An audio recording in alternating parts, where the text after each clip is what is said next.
Hello everyone and welcome back to this brand new video. Now for today we're going to be playing Bant ramp. Yes, everyone's favorite control deck. That's probably not something that exists. Bant ramp. Now I've probably played this deck over 3 times on this channel and I'm sorry I have to play it again, but this deck is currently meta and I wanted to show you meta decks for you to play the meta game challenge this weekend. I'm probably going to play this deck on the meta game challenge. Do tell me what you're planning on playing. Now before we get into this deck, this is not my own version of the deck, this is the version of someone called Lampalot. Now I saw this version on MTG-O and I thought I'd give it a try because it seems solid. So let's go over this deck pretty quickly. So this deck plays a very interesting rare, which is Jolrael. Now what's cool about it is that it kind of gives your Uro, whereas Uro and Teferi Time Raveler extra value, because if you play her and then you turn after you play Teferi, you bounce something, you're gonna end up with a 2/2 cat. And this snowballs very quickly up until it reaches a point where your opponent's gonna have to shatter the sky if you're playing the mirror maybe. And then when he shatters the sky, you can resolve any of your key spells like Nissa, like Elspeth conquers that, and by that stage you're pretty ahead in the game. So trust me, this card is pretty good, and Scavenging Ooze is very good in like mono-red matchups, and even in the mirror matchup because you get to take their Uro and this creature grows out of range pretty quickly, forcing them to do something and interact with it. Now for the rest of the deck, we're playing standard Bant ramp. Now yes, Teferi is a new inclusion from Teferi and Ugin are new inclusions, but I'll tackle these later. So besides that, we're playing casual Bant ramp. For example, we're playing Gross Pyro, we're playing Uro. We still have the payoff of Nissa and Krasis, but we had to cut down on some of them for Teferi and Ugin. And we're only playing Shatter the Sky just because in best of 3 the most popular decks are either this deck, Jund Sacrifice, or Temur Wreck, and you don't want to draw a lot of Shatter the Sky against Temur Wreck, trust me on that one. So I thought it's safe for the player to play 2, and yes, again, this is not my list, but I agree with the choice of only 2 Shatter the Sky. Teferi gives us a very efficient way of digging into our into spells that we need, and also gives us a way to pitch our Shatter the Sky when we don't need them. Besides that, Ugin is just simply something that solves a big problem in this deck, which was your lack of ability to win quickly. Usually Bant ramp used to mill out before they get to win. They used to draw all over the deck and not win. Ugin fixes this problem, and it also is a one-sided board wipe in case you play it well. So trust me, Ugin is the real bomb in this deck. Now for the sideboard, you might change this depending on what you think is going to be meta, but Lampalot decided to go with Devout Decree, Aether Gust. Now this is going to be hitting the mirror matchup. Devout Decree is obviously going to stop some Jund Sacrifice shenanigans. Heroic Intervention is a very cool way to answer Elspeth conquers that, or maybe Shatter the Sky in case you want to build an army with Jolrael. Scavenging Ooze is once again for the graveyard matchups, or like for maybe mono red because like this outclasses mono red pretty quickly. Dolphin's Veto is for the Reclamation Mirror, so is Mystical Dispute, or you can just play it against any blue deck. Narset is also here against Reclamation or any blue deck. Shatter the Sky is here because sometimes you're going to be playing against mono red in best of 3 and you do need to side this in, and Helios Intervention just screws over Cat Oven very quickly. Now that's one version of the deck that I'm playing, but the other version of the deck that I'm playing that I enjoy more, let me show it to you. We're going to save and exit. This version of the deck is actually pretty cool. It's basically a transformation sideboard, meaning that you side in your Spectre Sailors, your Barbon Cutthroat, your Dovin's Veto, your Nightpack Ambusher, and your Field Mystic, and suddenly opponent thinks that you were playing Simic Flash, and all of a sudden you're playing, he thought you were playing Simic Ramp and not Simic's Bant Ramp, and then all of a sudden you're playing Bant Flash. So I'm gonna leave the description of this deck, in the description down below, as well as the first deck. Before we get into our games, I would like to please ask you to subscribe because it helps the channel a lot. And with that out of the way, let's see you in the games. Funny thing, by the way, guys, whenever I play this deck, I get hate. Yeah, this hand is not looking good. I get death threats in the comments. Like they tell me. Let's see. I'm a bit pissed about this hand, but I think we're gonna have to keep it. Yes. So what I was saying is, whenever I play this deck, for some reason I get death threats in the comments telling me that I'm a bad player for playing this and I should be ashamed of myself for playing this. And I kind of get the hate for control decks, but chill. It's just a game. And I'm probably gonna get the same exact comment because the person I'm talking about, and perfect, like all respect to you and like all things aside, I don't mind getting the death threats, but man, like don't let a game get to you this much. Seriously. I know like you probably hate this archetype, and there are archetypes that I hate, but I wouldn't tell someone to die because of an archetype they're playing. I think I'm gonna play the Ooze, try to like set up for things. This is probably the Yorion deck with rats, and then because I mulligan so much, I feel so bad for playing against this matchup because like, I mean, I really don't need this kind of thing currently. I mean, I'm already this behind in card advantage. I don't need to lose the more. Yeah, okay, I don't need to lose more. Gonna cycle Shark Typhoon to try to hit a land drop. Please, Magic Gods. Please, Magic Gods. Yes, thank you. Appreciate it. Appreciate it. Really, really appreciate it. Don't think I'm gonna keep anything in my hand, really. But a man can dream. Yeah, we're not keeping anything in our hand, are we? You mulligan to 5 against a deck that makes you want to discard everything, and you suddenly lose. Who would have ever thought? And of course, I lose my Scavenging Ooze. Let's just go to game 2. It's not really worth it for you to just like watch me do this. Let's see. What do I want to side? And probably Devout Decree. Besides that, this doesn't give me extra, so it's not worth it. Besides that, I don't think I bring in anything really. Shatter the Sky is not the best against them. Sure, it breaks up the Prince Jolrael loop, but I mean, I don't want to tap out and lose all of my mana for that. Is Ugin too slow against the discard deck? I think it is. And I think this Elspeth Conqueror's death doesn't really hit a lot of things on their deck, so I could side that out. Narset is good because it stops their main way of drawing cards. And I think I don't want to play as many Elspeth Conqueror's death that I have in the list, and I think we just go for that. This is obviously not a good matchup for this deck, but I mean, we can try to win, just because I believe that we can do this. So let's do this. Opponent, let's try to not make me discard all of my hand, please. Let's just play first. This is a very good hand. We have this turn 2, this turn 3. Opponent, if you don't play your like duress, I think I'm in a very good spot. Let's just play Temple, try to dig for things, and I mean, Teferi against this deck doesn't look like the best, just because they can just replay whatever caused me to discard and make me discard again. I think we keep Devout Decree because it's removal against their deck, because against the rats and things. Let's see. So he's not playing Yorion as a companion, but I mean, he could just be playing it in the deck, so don't think that he's not playing Yorion rats just because you can't see Yorion here. I think we play our amazing 2-drop. This card is gonna be like played a lot in standard. Believe me, this card is insane. Alright, so we're gonna definitely resolve our Teferi. We're just going to plus because we don't need to minus. And I'm just going to attack. So let's see what's going to happen, opponent. What do you do, opponent? I could have played Narset to prevent the 3-mana enchantment that draws cards, but I mean, look at what stage we are in the game. I don't think it's a good thing to use it that early. And yeah, I was sad about losing the first one, but I mean, if you play Magic long enough, you'll start top decking like this, believe me. I'm gonna go for Forest just because in case we draw our Nissa, it's better. I would have loved to plus Teferi at this stage in case he plays something, but I'd rather get my value off of it, off of our 2-drop, so like I'd rather do that. Although if I plus, I could have Devout Decree whatever he plays that's black on instant speed, but I think we're gonna be fine. So next turn maybe is looking like an Narset Devout Decree turn, because that's good in my opinion. You can Devout Decree, attack for 3, try to stall him that way. Alright, we're fine with this. I think the weakest card currently in our hand is, believe it or not, Narset. I think we lose this Narset. Although it's a painful decision, but I think we just lose this Narset. And then we slam in Teferi next turn.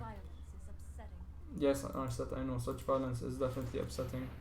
And please, he looks at my hand, he's probably gonna name this Teferi. So, I mean, this is not looking like a very good sequence of turns from our board, but I mean, we're trying our best.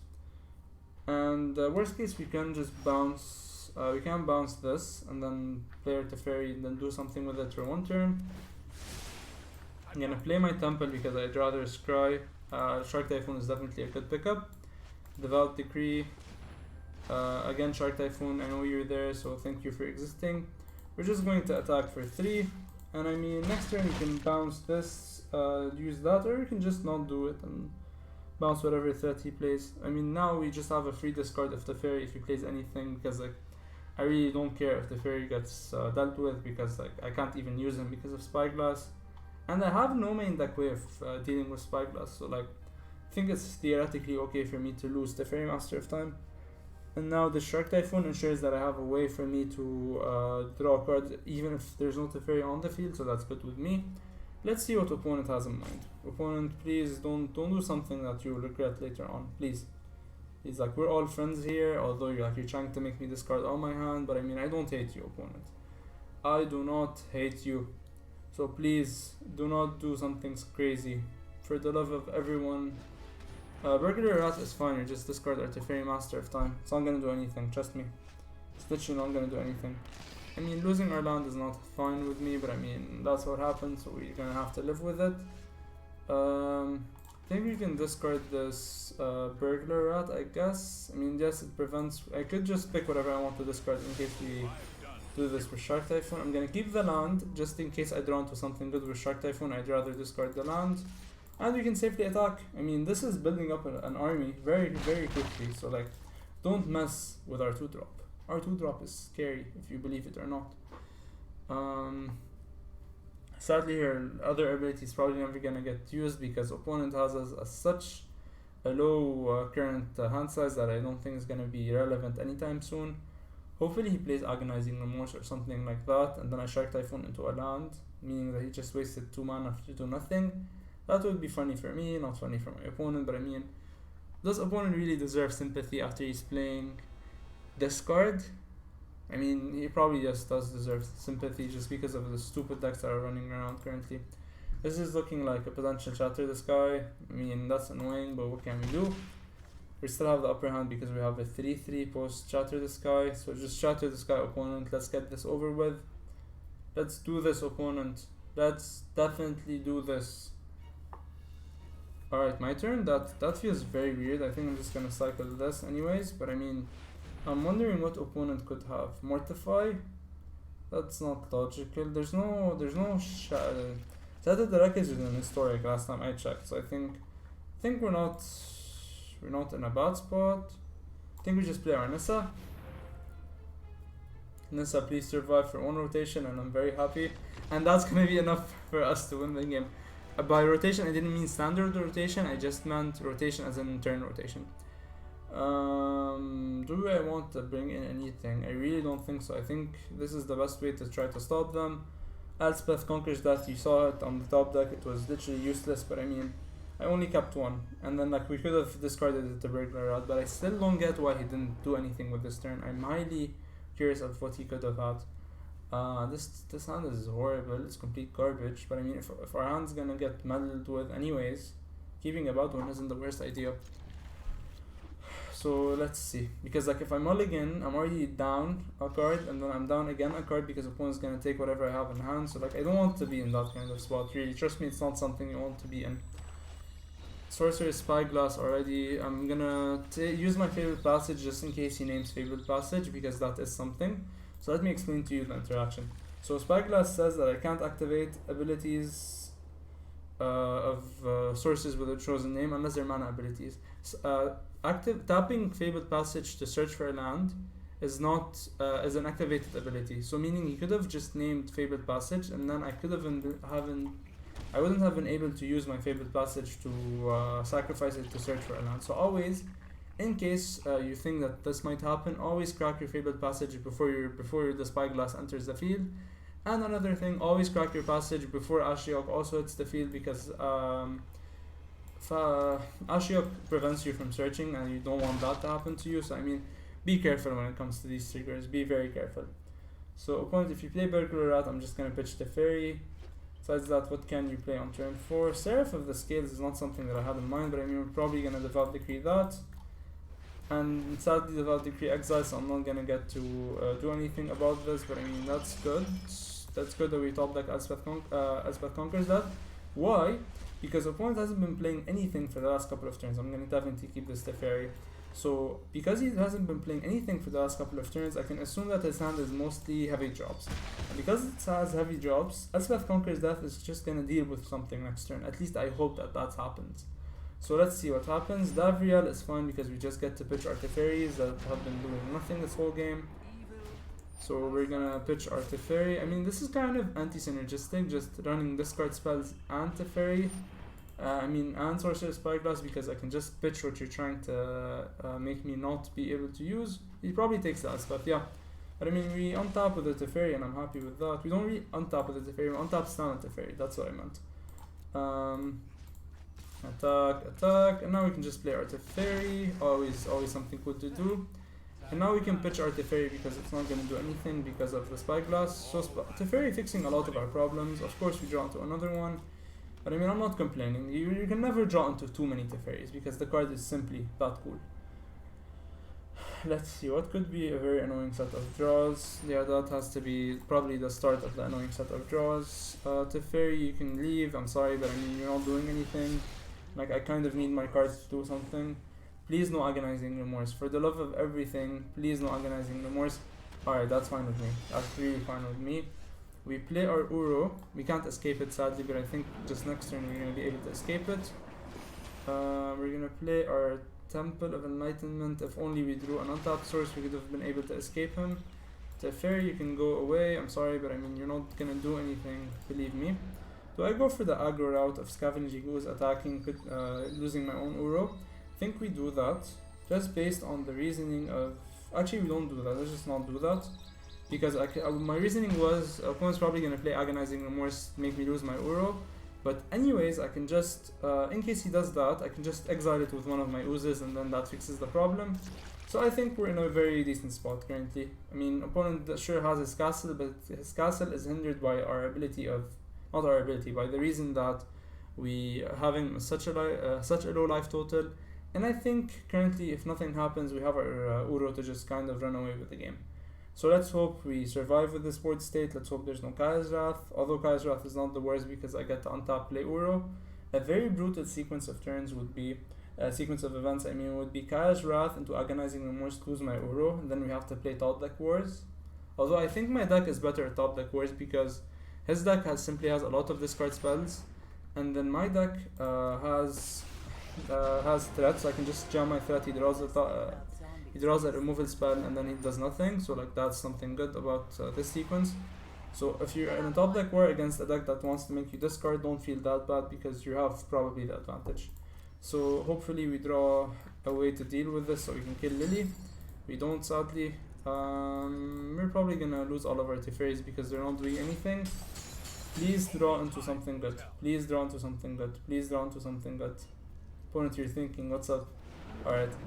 Teferi, I mean Uro resolves. I'm just usually used to resolving Teferis. This can enter the battlefield. This can enter. I don't have anything to exile for Ooze to grow. I mean, I'm sad about suiciding one of my Ooze, but I mean I don't want to take 3 every turn. Although what does this do? Just makes him discard, and then I do nothing. So is it worth it to suicide my Ooze? I don't think so. I think we keep our Ooze behind.